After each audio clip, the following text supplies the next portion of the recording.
கட்டியவன் அந்த பொருளுக்கான வட்டி முதல் அசல் எல்லாம் சேர்ந்து கட்டுறதுக்கு தயாரா இருக்கணும். ஏன்னா ரப்பு நிச்சயம் திரும்பி வாங்குவான். அப்படியெல்லாம் விடமாட்டான், அல்லாஹ்வுக்கு தெரியும். ஆஜியார் ஒருத்தர் ஹஜ்ஜுக்கு போயிருக்கிறார்.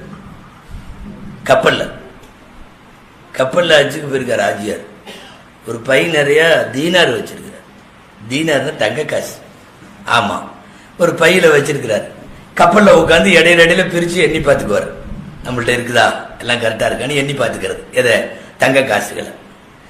எங்கேயோ கப்பல் போயிட்டே இருக்குது. ஒரு குரங்கு ஒண்ணு எப்படி ஏறிச்சுன்னு தெரியல, கப்பல்ல ஏறிடுச்சு.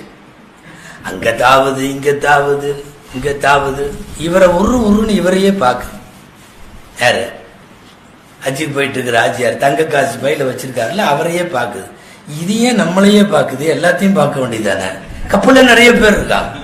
கடைசியில் அவர் ஏமாந்த ஒரு கணத்துல கப்பலுடைய மேல் தளம் டக்குன்னு பைய தூக்கிட்டு போய் மேல உட்காந்துருச்சு.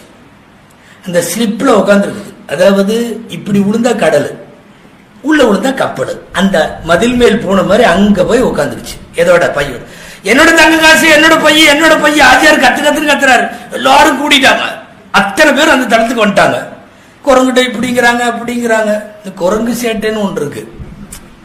அது சாதாரணமானதல்ல. நீ சொன்னாவெல்லாம் தூக்கி எல்லாம் கீழே எல்லாம் போடாது. அது என்ன பண்ணுச்சு தெரியுமா? சாவகாசமா பைய திறந்துச்சு. திறந்து ஒரு காசு எடுத்துச்சு. ஆஜியார் மடியில போட்டுச்சு. அல்ஹம்துலில்லாஹ் வாங்கி வச்சுக்கிட்டாரு. இன்னொரு காசு எடுத்துச்சு, கடல்ல போட்டுச்சு. காசு ஒன்னு எடுத்து திரும்ப போட்டுச்சு. திரும்ப ஒண்ணு கடல்ல. இருக்கிற காசு பூரா தீர்ற வரை இப்படி இவரு ஐயோ அல்லான்னு கத்துறாரு. அப்படி ஒண்ணு இங்க வருது, ஒண்ணு அங்க வருது. இங்க விவரமான ஒரு உஸ்தாத் ஒருத்தர் அங்க கூட வந்திருந்தார். எதுல? ஹஜ்ஜில கப்பல்ல. அவரு மெதுவா போய் கேட்டார், ஹஜ்ஜியார் ஊர்ல என்ன பண்றீங்க?